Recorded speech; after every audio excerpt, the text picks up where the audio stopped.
Millions of men and women and children were taken away from their place of birth, mostly from West Africa, and loaded onto slave ships as livestock.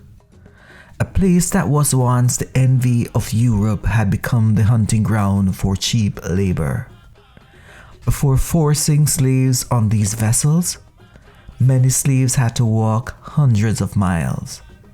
These journeys were known as the death marches, as half of those who were captured did not survive.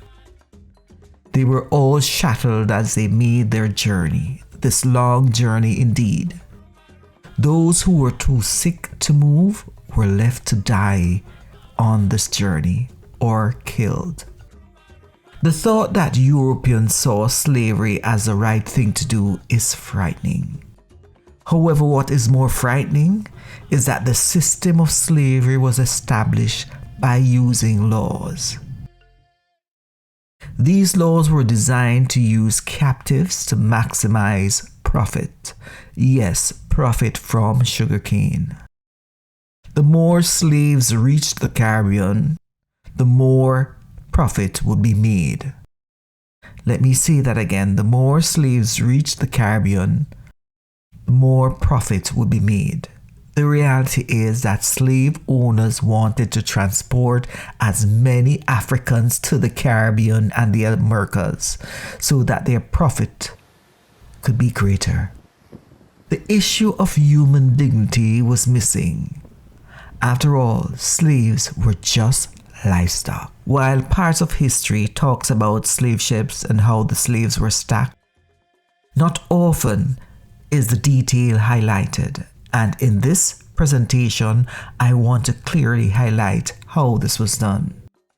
It is essential to note that how slaves were packed would be an indicator of how many would survive the Middle Passage. The Middle Passage was a transition point from when the slaves left the fort in Africa to their transition to the Caribbean. Over time, slave traders had found two ways to pack slaves onto their ships. The first method was called loose pack. This meant that fewer slaves were placed on a ship. Reducing the number of slaves on a ship meant that more slaves would survive the journey. After all, slaves got more space to breathe, and the rate of illness was slightly less based on the distance per slave. In contrast, many captains believed that tight packing would increase productivity. In their perspective, the more slaves you packed on a ship would yield greater profit. The reality is that in many cases, more slaves died. However, captains went this route of tight packing. Let me say most of them. Regardless of the method used, the space was limited. Slaves were secure via chain for over 3 months on their journey. They were so close to each other that they were unable to relieve themselves using the toilet buckets provided. As a result, these slaves had to lay in their own mess, their own filth. Some records indicate that slaves were barely given enough room to breathe, much less to move.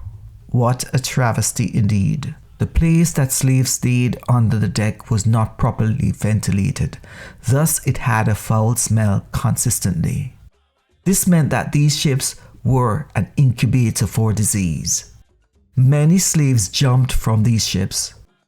Many of these slaves could not bear the cruelty, and as a matter of fact, some jumped overboard.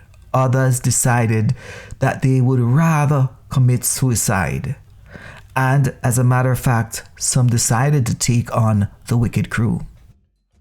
Based on records, it is estimated that 1 in every 5 slaves perished and did not survive the transatlantic slave trade.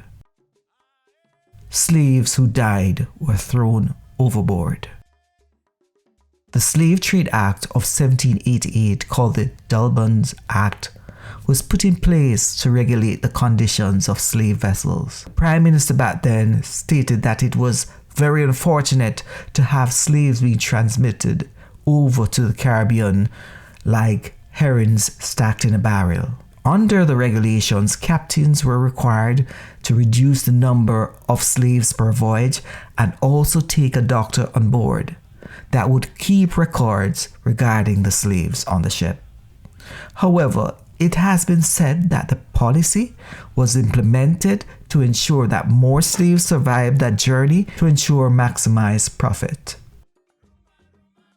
When the weather permitted, slaves were forced onto the deck to exercise. If they did not, they were beaten.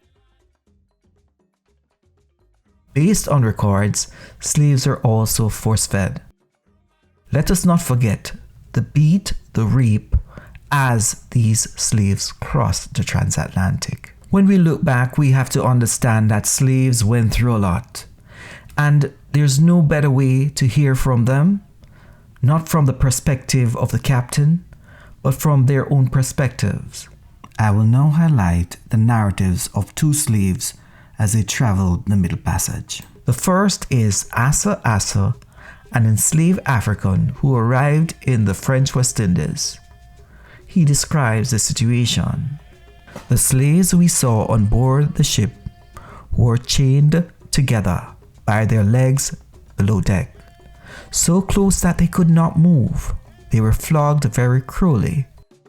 I saw one of them flogged until he died. We did not know what for. The place they were confined in below the deck was so hot and nasty, I could not bear it. A great many of the slaves were ill, but they were not attended to. They used to flog me very badly on the ship. The captain cut my head very badly one time. The work of Equiano also highlights the horrific nature of this journey. In his narrative, Equiano gives an account of the horrific conditions he experienced. He stated that below the deck of the ship was hot and overcrowded. He always felt he would die from suffocation, and the buckets used to collect slaves' waste was always overflowing with children covered in the bodily waste. In closing, let me say that we must revisit our history. We must understand where we're coming from, and we must understand without history, we cannot guide the younger generation. Too often, I've seen where people do not understand the historical connections. Hence, they make very irrational decisions. I am Ruhan Jawala, and that's all for now.